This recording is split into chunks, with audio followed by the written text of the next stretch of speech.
बिहार विधानसभा चुनाव में जनसुराज को अपेक्षित सफलता नहीं मिली, लेकिन इस हार को जनसुराज और प्रशांत किशोर ने अंत नहीं बल्कि ठहर कर सोचने का अवसर बनाया है। चुनावी नतीजों ने भले ही तात्कालिक रूप से झटका दिया हो, पर प्रशांत किशोर की दीर्घकालिक लक्ष्य आज भी उतने ही स्पष्ट और आक्रामक है। बिहार की राजनीति में शीर्ष पर पहुंचने का सपना अब भी जनसुराज के एजेंडे में सबसे ऊपर है और इसी सोच के तहत प्रशांत किशोर ने एक ऐसा फैसला लिया है जो आने वाले वर्षों में सियासत की दिशा तय करेगा।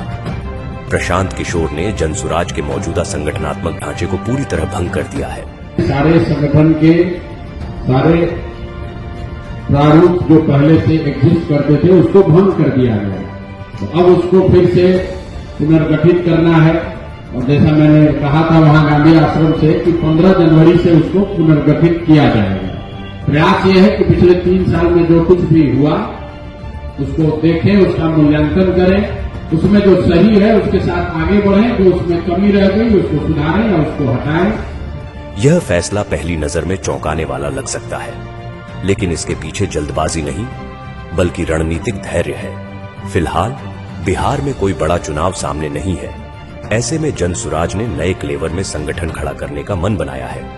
जनसुराज का फोकस ऐसे समर्पित, भरोसेमंद और जमीनी कार्यकर्ताओं की फौज तैयार करने पर है जो सिर्फ चुनाव के समय नहीं बल्कि रोजमर्रा की राजनीति में सक्रिय भूमिका निभा सके। एनडीए की जीत के बाद बिहार की राजनीति में विपक्ष की हालत कमजोर है।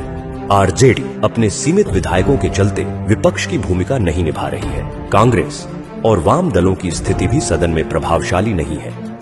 ऐसे माहौल में सरकार के खिलाफ एक मजबूत और निरंतर विपक्ष की भूमिका के लिए जनसुराज तैयार है, जो बिहार के 13 करोड़ लोगों की मुद्दों की लड़ाई लड़ सके। जनसुराज सिर्फ एक वैकल्पिक राजनीतिक विचार के रूप में नहीं बल्कि आम जनता की आवाज के रूप में भी खुद को स्थापित कर रही है। प्रशांत किशोर दोगुने जोश के साथ जनता के बीच रहेंगे, संघर्ष जारी रखेंगे, बिहार की धरती पर नई सोच और नए विकास की कहानी लिखना, हर नागरिक के जीवन में सुधार लाना और आने वाली पीढ़ियों के लिए मजबूत नींव तैयार करना ही पीके का अभियान है।